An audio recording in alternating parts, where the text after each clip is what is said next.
ఈయన బండి ఎట్లా వాడతాడంటే చాలా నీట్‌గా వాడతారు. మెయింటెనెన్స్ చాలా బావుంటుంది. అలాంటిది ఈయన బండి టైర్ కూడా ఇట్లా అయిపోయిందని నాకేం అర్థం అయితలేదు. ఇది ఎంఆర్ఎఫ్ టైర్ అన్నమాట. పొంగిపోయింది పొంగడంలాగా. నిజంగా మా ఇంట్లో చేసే పొంగడం కన్నా ఇదే పెద్దగా ఉంది. నాకు నచ్చింది. ఎందుకిట్లా అయింది? కారణం ఏంటి? గాలనేది ఎప్పుడు టైమ్ టు టైమ్ మన దగ్గర పెట్టిస్తా ఉంటారు. అట్లని ఎవరు త్రిబుల్స్ కాదు కదా! డబుల్స్ కాదు కదా! సింగిలే.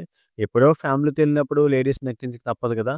సో, కానీ ఎంతలా పొంగిపోయింది. ఇంకా టైర్ ఇంకా టైమ్ ఉంది. ఆయనొచ్చేసరికి భయ్యా బండి గెంతేస్తుంది, గెంతేస్తుందంటే ఏం లేదండి టైర్ సర్వీస్ అయిపోయింది. ఇంకా మీరు టైర్ రీప్లేస్ చేసుకోండి. సర్లే ఏదో చేయండి అని చెప్పేసన్నారు.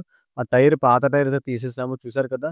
ఎట్లా పొంగిపోయిందో. ఎయిర్ ఫార్మ్ అయిపోయింది లోపలంతా కూడా. That's means air lock. Okay. చూసారు కదా! ఎట్లా పొంగిపోయిందో. ఎందుకిట్లా పొంగిపోయింది? ఏమైంది? సెంటర్ పొర ఊడిపోయింది. ఎందుకు ఊడిపోయింది? క్వాలిటీ ఇష్యూవా? లేదంటే సమ్ అదర్ కస్టమర్ ఇష్యూవా? మీరు కామెంట్ చేయండి. కానీ దీనికి ఇట్లాంటి ఇష్యూస్ వచ్చినప్పుడు వారంటీలో ఉంటే క్లెయిమ్ చేయాలి. కానీ ఔట్ ఆఫ్ వారంటీ అయితే మనం ఏం చేయలేం. సో, దీనికి సీఎట్ మైలేజ్ బటన్ అయితే ఇస్తున్నాము. 80, 100, 18 సైజ్ అనమాట.